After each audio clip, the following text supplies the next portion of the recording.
What was the turning point for you to leave studio-based porn? Wow. Honestly, it's been so long, I don't know what the final straw is. I think it was more so just the fact that I hadn't done a scene for like about a year by that point. And I was still writing my articles, you know, still trying to put feelers out there and whatnot still. But it just got to the point where I just kind of felt like, you know, I'm getting to where I don't really care about fighting this war anymore. I just kind of felt like, you know, I'm gonna just let y'all fucking implode. And that's kind of what's pretty much is kind of happened now with the industry. I just decided, and that's why when I wrote my article saying that I was, you know, done with studio-based porn, that's why I just said, yeah, I'll be watching to see, you know, what you do, with how you progress, if you progress, and how you fail. I'm gonna still be watching, regardless. And so yeah, it just got to the point that I was just tired of being the lone wolf. Because like I said before, the fact is, yeah, I got tired of being the only one saying something, and my colleagues in the industry, regardless of color, would pat me on the back, you know, off in private, you know, in the space. But anytime I got attacked publicly by bloggers like Zachary Sire, who does straight up gay porn, like him, when he was working for The Sword, he was a racially insensitive asshole back then. So, you know, when I get attacked by someone like him, my colleagues in the industry would say nothing on my behalf. So I was just like, you know what, I'm gonna just leave y'all to freaking implode. Fuck it.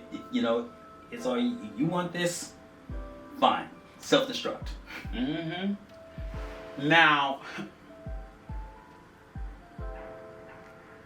so you left the industry, or at least the studio-based part, but you still do, you know, adult entertainment, adult content, and everything still to this day.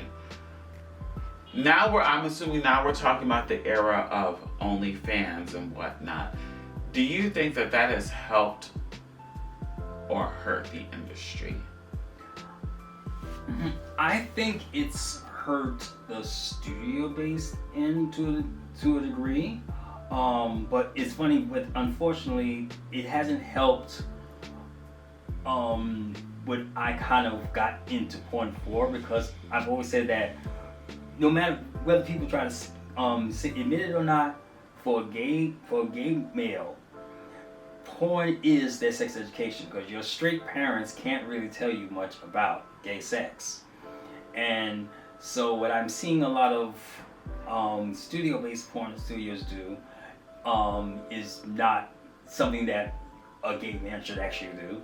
But I also see that a lot of people on the OnlyFans, they're doing a lot of the same themes and same, you know, role plays of the, you know, the much older guy with a guy looking underage, which is why Austin Wolf is in jail. Yay!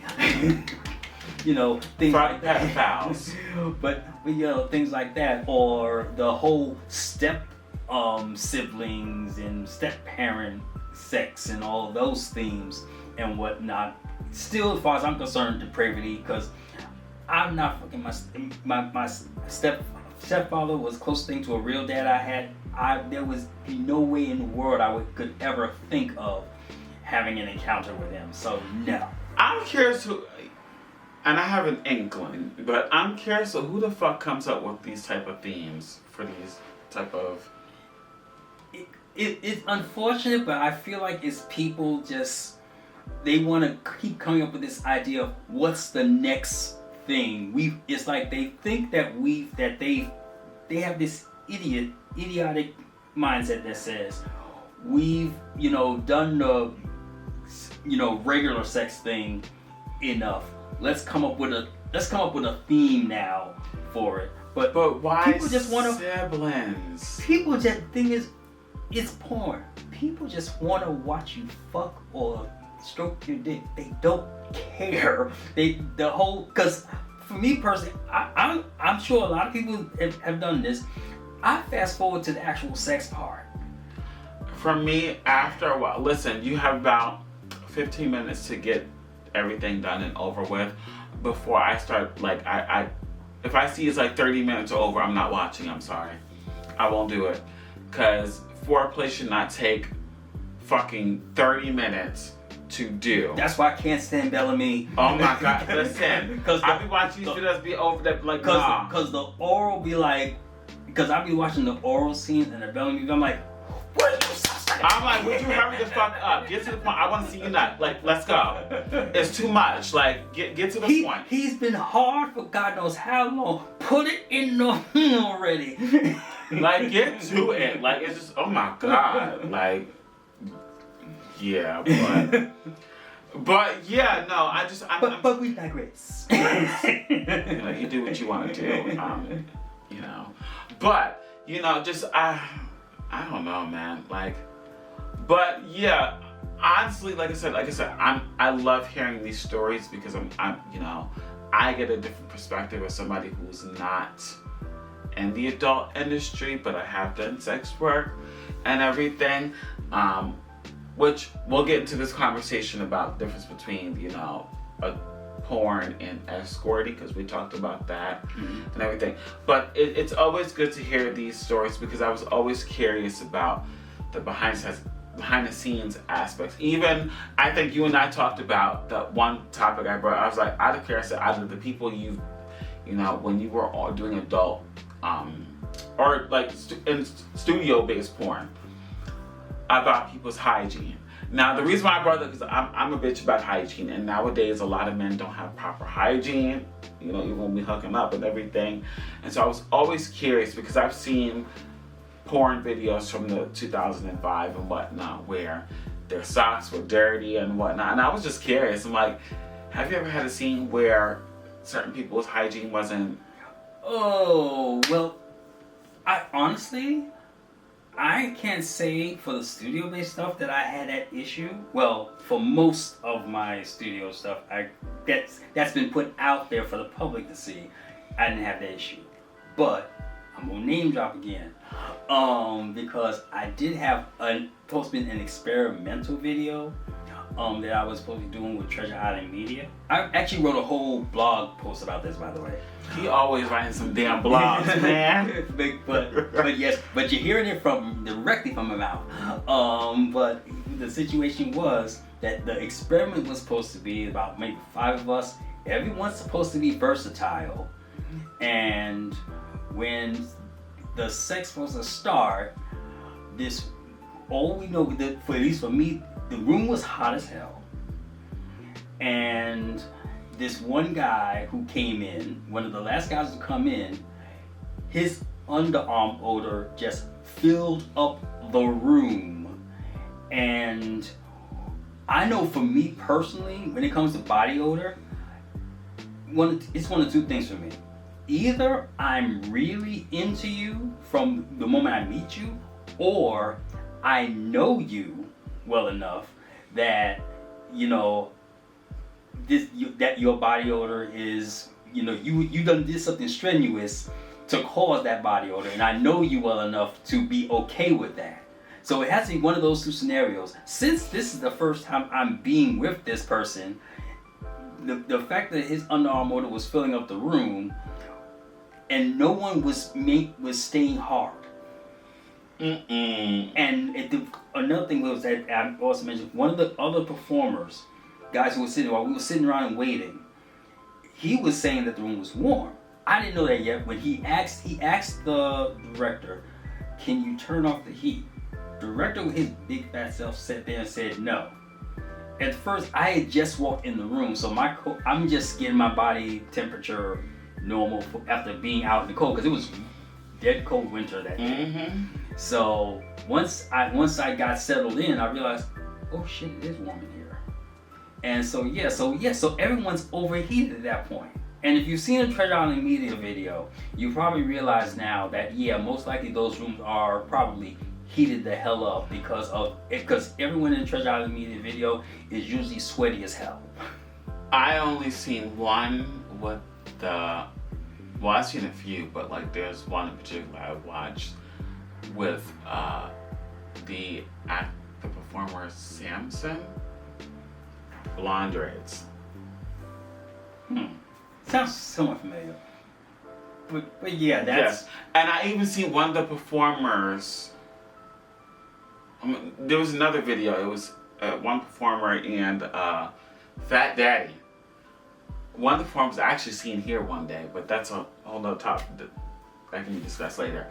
But yeah, no, I don't know how you could survive. How you? Oh, we didn't. That was the thing, and none of us got paid for that gig because according to the director, while we were trying to do our thing, he was like, all the time, there's nothing here we could use.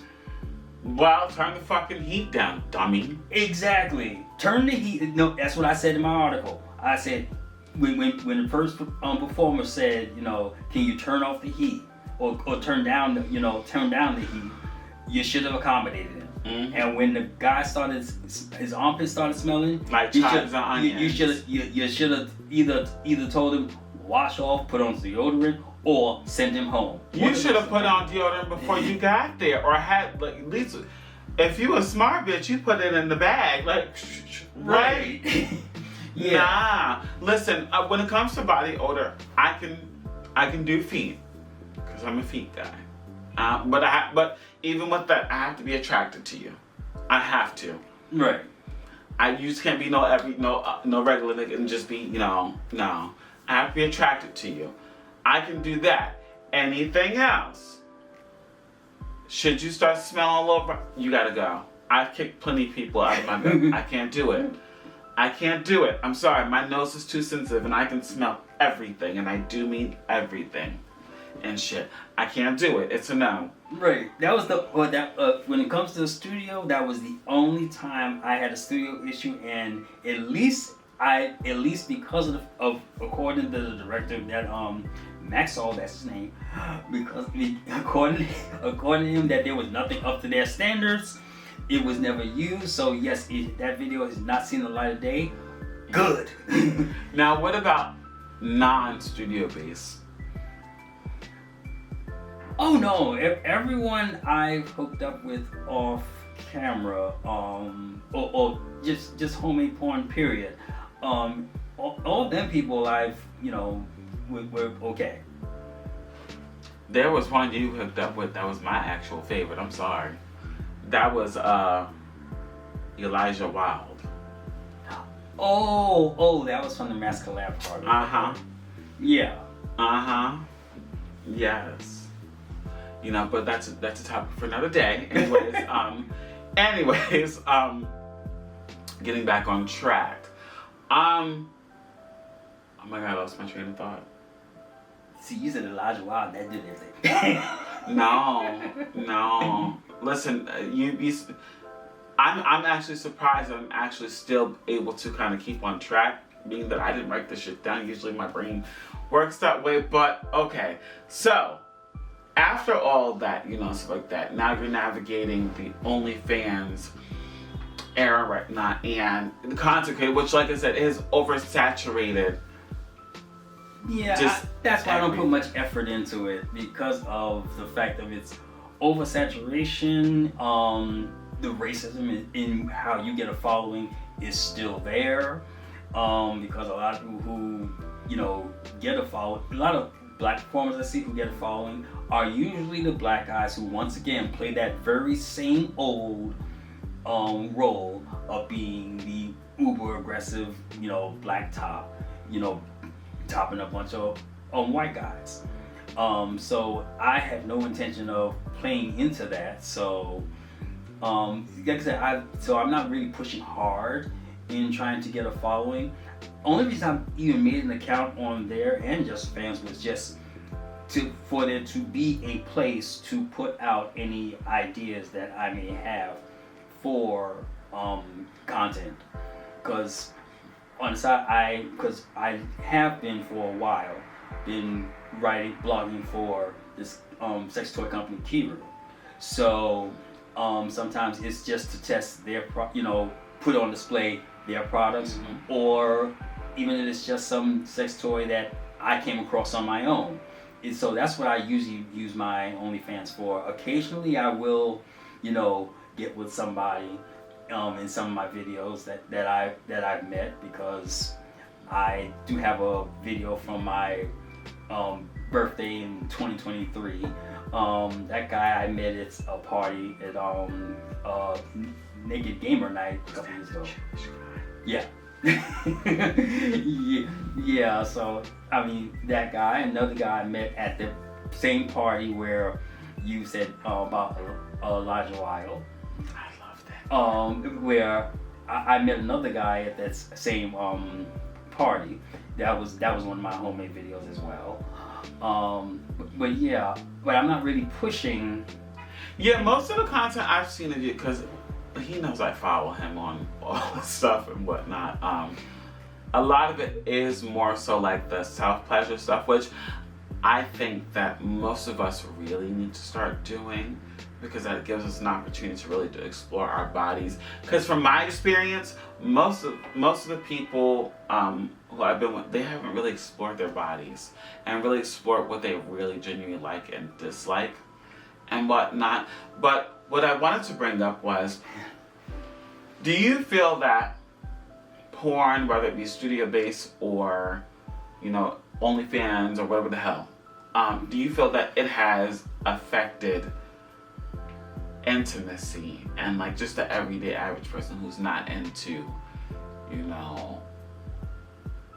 content creating and what? Do you feel that has affected gay intimacy amongst gay men just in general? Yeah, I do. Because I think it gives a lot of people a false expectation of what sex is. Because maybe I'm being too arrogant about it, but I felt the part of why I came into the industry was to kind of be a sex educator through the porn. And everyone but all the white corporate minded running the industry they're trying to stick to that same, what they say and what they do are two different things, because they try to say, oh, porn is a fantasy. Yeah, how can you have it be a fantasy when you have real life people doing the actual sex? Because I actually got into it when I was doing poetry reading Q&A, and part of the Q&A, this guy was trying to come to me saying, it's acting. I'm like, no, it's not necessarily acting, because this is not Brokeback Mountain. We're not simulating sex. We're doing the real deal here. So, the fact that they try to act like it's just a fantasy, because there are people out here who are actually taking that story that you're coming up with in a porno or your OnlyFans or whatever, and they're trying to imitate that in the real world. And if you step to someone with, trying to imitate that wrong story, or if you try to pursue a big theme that is constant on men.com is this idea of the guy being straight and having a girlfriend, and you're fooling around with him on the side while his girlfriend is right there in the room, whatever. You try that in the real world, that's not always going to work. As a matter of fact, there are some guys out there who will knock the hell out of you. So yeah, it definitely messes up people's intimacy and their concept of it, and how to go about, obtaining that intimacy with somebody and maintaining it.